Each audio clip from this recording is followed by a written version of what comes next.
Alrighty, welcome to a new kind of series I'm going to be doing. I'm going to be going through all of the exotics and giving my rating on PvE casual, PvE higher difficulty, PvP casual, PvP comp, and Gambit, and then overall the most fun aspect about it.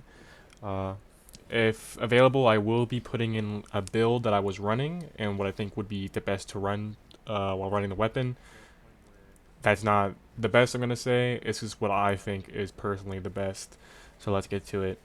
Alrighty, to begin with, I'm gonna be running the Arc subclass using the Gathering Storm super, and I'm going to be using the Marksman Dodge ability with whatever jump you want to run. I was running triple jump, disorienting blow for amplified status to make the reloads quicker, and then storm grenade because it's the best one.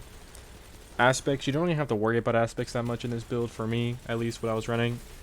And then the fragments, the only thing that I would probably run or really worry about is Spark of Volts, which finishers make you amplified, and then Spark of Magnitude, which makes your arc grenades last longer, and then Spark of Resistance, just so whenever you're running Sweet Business and you're surrounded by a bunch of enemies, you're not dying as quickly as you would if you were not running it.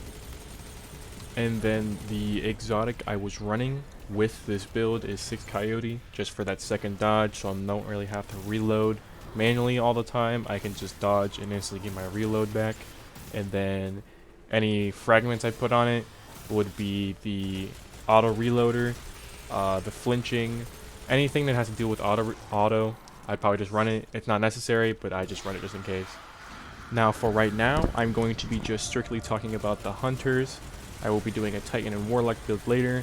Just for now, I'm going to go through each of the weapons on one character, and then I will be switching between Titan and Warlock later on in a certain date. But just for now, we're worrying about this, and let's get into it. To begin with, I'm going to start with PvE casual. That's being Vanguard strikes and just kind of relaxing PvE content. And for that, I'm going to give it a rating of a 4. I'm giving it a rating of a 4 just because of the fact that it is really good in PvE as an ad clear, but the only problem is that you can run better weapons and it's taking up an exotic slot, and it's fun. I'm not going to give it a lower score than a 4 just because it is that fun aspect onto it, but just overall, I'm going to give it a 4 in the PvE casual content. And then this leads me to the PvE in the higher difficulty.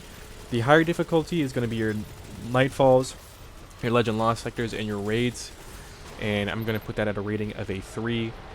Sweet Business does the job in Legend Lost sectors and in higher difficulty areas when it comes to ad clear sense, but the problem is that you are slowed down whenever you're shooting Sweet Business, and overall it's just going to make the experience a lot harder than if you're running, say, a legendary auto rifle, or it's just something overall better as an exotic.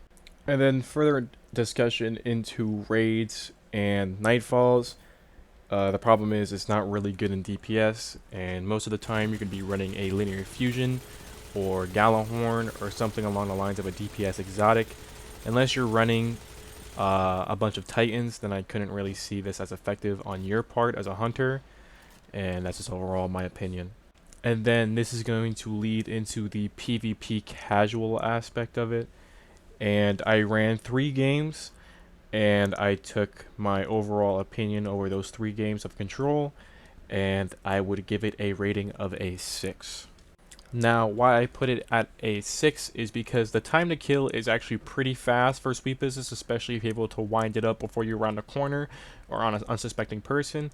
The only time that I really had struggles with it was when it was a 1v1 fight against another auto rifle or against a pulse rifle, something along the lines that can out DPS you and out time to kill you, but that's the only problem I really had with it. Now, why it isn't going any higher is because of the fact that you can be running a legendary auto rifle that can be doing its job. You can be running different exotics to make it better. But again, this is Sweet Business we're talking about. It's not bad. It's not the best, especially for a hunter when you have to reload as much as you do. But this is the reason why I gave it a 6 rating. Now, this leads us to PvP for comp. This is going to be trials. This is going to be survival. And overall, I'm going to be giving this a 2, just because, once again, you could be running legendary auto rifles that it can do the job way better. Not to mention, you kind of want to free up your exotic slot for something that's a little easier to use in a 3v3 concept and a faster time to kill, or something that uses special ammo like Arbalist or something along the lines of that.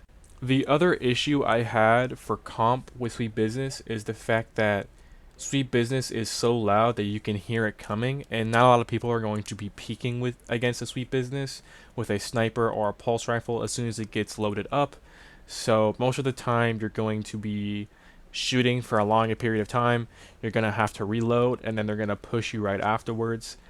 And in just the 3v3 concept, it's kind of harder to pretty much worry about multiple spaces at one time when running Sweet Business, especially because you do have to worry about the recoil aspect as well. Now, I did run 3 matches of comp to prove this, which was survival, and every round that I played against, I lost. I didn't do too well. Overall, I was just getting outplayed by just simple kind of mechanics, and I was trying to use Sweet Business as much as I can to give an accurate rating, and it also leads to the other problem of close range fights. Sweet Business is probably going to lose against close range fights, and that's the only other problem I had. Now, lastly, for the final game mode of Destiny, it is Gambit. Gambit, I'm going to have to put this at a 2. Now, the reason why this is getting a 2 is strictly just because of how fucking bad it is against the PvE portion of it. The PvE portion, the enemies are a little bit different, and they don't really work the same way as they would in actual like regular PvE.